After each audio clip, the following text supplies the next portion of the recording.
बॉलीवुड के ही मैन कहलाए जाने वाले धर्मेंद्र की बात करें तो अपने इनिशियली डेज में इन्हें भी काफी संघर्ष करना पड़ा। साल 1960 में आई फिल्म दिल भी तेरा हम भी तेरे इनकी पहली डेब्यू फिल्म थी और अपनी इस पहली डेब्यू फिल्म को करने के बाद धर्मेंद्र ने कभी भी पीछे मुड़कर नहीं देखा। 1960 से लेकर 2022 तक उनके स्टारडम में कोई भी कमी नहीं देखने को मिली है और इन्होंने पीढ़ी दर पीढ़ी लोगों का मनोरंजन भी किया है। आने वाले समय में धर्मेंद्र कई सारी बड़ी फिल्मों का हिस्सा बनने वाले हैं और जैसे कि आप सभी जानते हैं कि सिर्फ धर्मेंद्र नहीं बल्कि उनके परिवार से जुड़े कई सारे ऐसे भी सदस्य रहे हैं जिन्होंने हिंदी सिनेमा में अपना एक अलग ही रुतबा कायम किया है। अब सिर्फ धर्मेंद्र नहीं बल्कि उनके परिवार के कई सारे ऐसे भी सदस्य रहे हैं जो इंडस्ट्री में काफी ज्यादा नाम कमा चुके हैं। धर्मेंद्र की दूसरी पत्नी हेमा मालिनी की बात करें तो ये अपने जमाने की खूबसूरत अदाकारा के रूप में काफी ज्यादा फेमस रह चुकी हैं। इसके साथ ही धर्मेंद्र के बड़े बेटे की बात करें तो सनी देओल भी बॉलीवुड इंडस्ट्री के एक जाने माने अभिनेता के रूप में काफी ज्यादा प्रसिद्ध रह चुके हैं और आने वाले समय में वो कई सारी बड़ी फिल्मों का हिस्सा भी बनने वाले हैं। इसी के साथ ही अगर उनके छोटे बेटे बॉबी देओल की बात करें तो ये भले ही अपने पिता और बड़े भाई की तरह इतने ज़्यादा फेमस नहीं रह पाए, लेकिन सबके बावजूद ये भी बॉलीवुड के जाने माने अभिनेता के रूप में आज भी सक्रिय हैं। लेकिन दोस्तों यहाँ हम आपको इस बात से भी रूबरू कराना चाहेंगे कि धर्मेंद्र का एक भाई भी था जो एक बुरे हादसे का शिकार हो गया।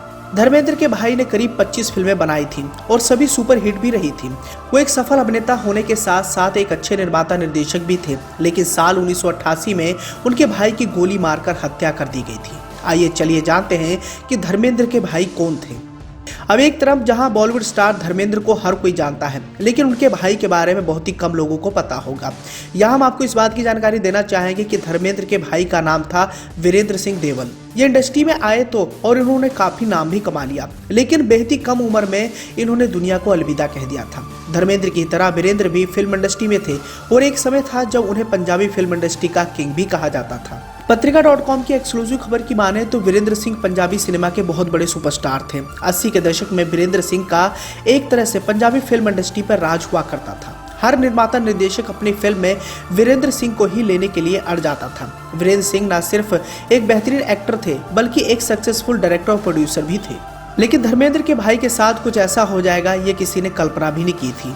बताया जाता है कि 80 के दशक में यह आलम था कि वीरेंद्र सिंह देओल को अपनी फिल्म में लेने के लिए तमाम निर्माता निर्देशक तरह तरह के जतन करते थे, लेकिन जैसे जैसे वीरेंद्र सफलता की ऊंची ऊंची बुलंदियों को छूने लगे वैसे वैसे उनके कई सारे दुश्मन भी पैदा हो गए।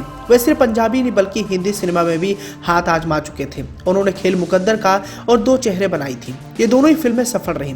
वीरेंद्र ने अपने करियर की शुरुआत भाई धर्मेंद्र के साथ साल 1975 में की थी। दोनों फिल्म तेरी मेरी एक जिंदड़ी में नजर आए थे।